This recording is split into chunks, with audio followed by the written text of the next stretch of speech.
Buenas, en el día de hoy vamos a estar continuando con la segunda parte correspondiente al módulo de inglés. En la primera videoclase estuvimos viendo lo que son los números del 0 al 9, estuvimos viendo el abecedario, algunos colores y algunos animales en inglés. Y también vimos cómo debemos presentarnos en inglés y algunos verbos. En la videoclase del día de hoy estaremos continuando con lo que son los números en inglés. Para este caso vamos a llegar únicamente hasta la familia del 40.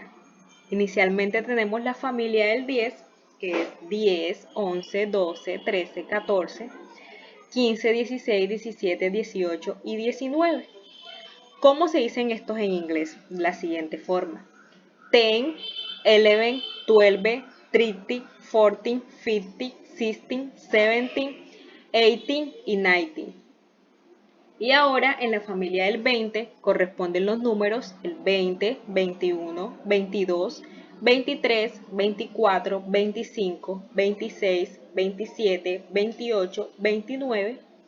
Y estos en inglés se pronuncian de la siguiente forma: 20, 21, 22, 23, 24, 25, 26, 27, 28 y 29.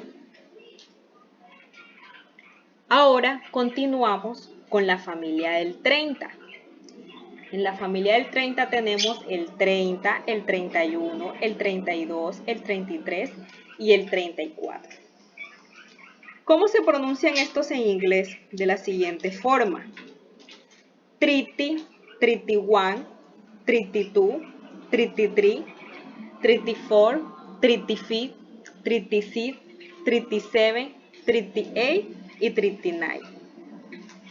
Y por último, como les comenté que nada más vamos a llegar hasta la familia del 40, entonces tenemos que en la familia del 40 corresponde el número 40, 41, 42, 43, 44, 45, 46, 47, 48 y por último tenemos el 49. Estos se pronuncian en inglés de la siguiente forma: 40, 41, 42, 43, 44, 45, 46, 47, 48 y 49. Bueno, en la clase pasada vimos un poco sobre lo que era el verbo to be. En esta ocasión lo estaremos viendo un poco más a profundidad porque vamos a estar viendo cómo podemos conjugar el verbo to be cuando son oraciones afirmativas, oraciones negativas o oraciones interrogativas. Bueno, acá podemos observar que en la columna del lado izquierdo tenemos lo que son los pronombres personales, ¿cierto? Tanto en las afirmativas como en las negativas. En el caso de las afirmativas nosotros debemos de conjugarlo de la siguiente forma: I am, you are, he is, she is, it is, we are y they are. En el caso de las oraciones negativas, nosotros debemos conjugar los pronombres personales de la siguiente forma: I am not, you are not, he has not, she is not, it is not, we are not y they are not. Y en el caso de las oraciones interrogativas, podemos observar que cambia el orden. El pronombre personal va de último, entonces tenemos que quedar I eat, are you, he is his, is she, is it, are we y are they. Una vez visto esto, vamos a ver cómo nosotros podemos estructurar oraciones, ya sean afirmativas, negativas e interrogativas, usando el verbo to be. Para las oraciones afirmativas tienen la siguiente estructura. Primero va el sujeto más el verbo to be más el complemento. Entonces aquí podemos ver un ejemplo que dicen I am a student, que significa yo soy estudiante. Aquí está haciendo una afirmación de que la persona es estudiante. Ahora en el segundo lugar tenemos las oraciones negativas que tienen la siguiente estructura.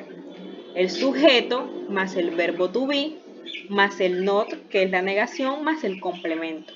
Entonces aquí vemos un ejemplo.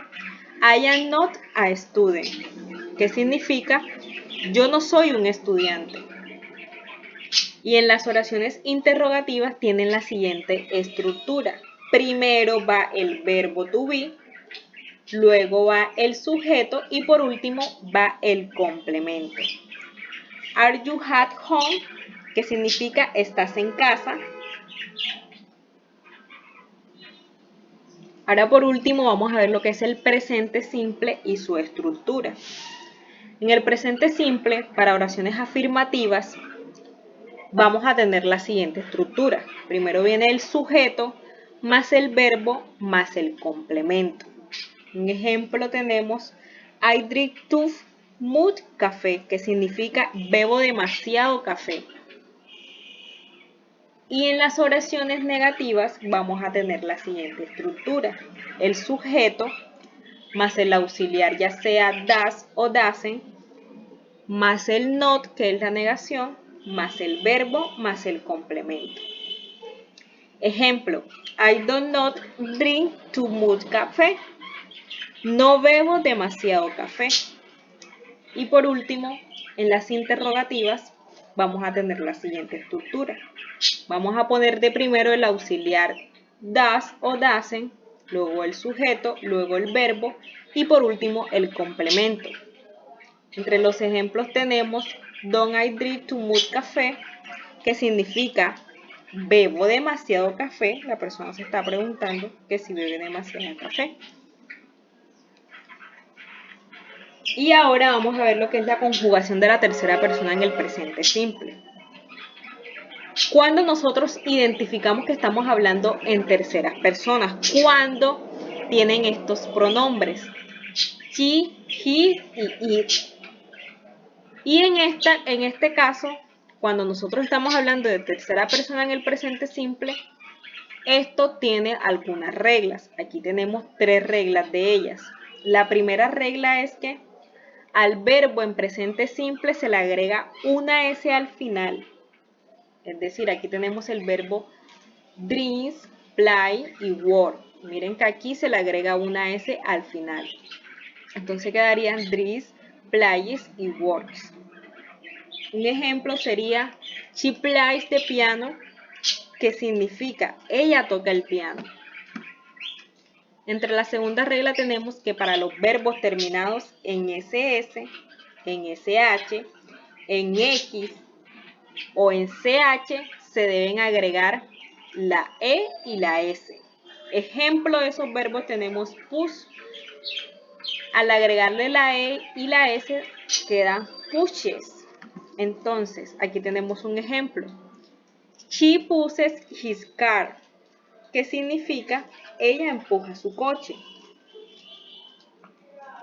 Y en la tercera y última regla tenemos que si el verbo termina en Y o en Y, esta consonante se cambia por I latina y se le agrega ES.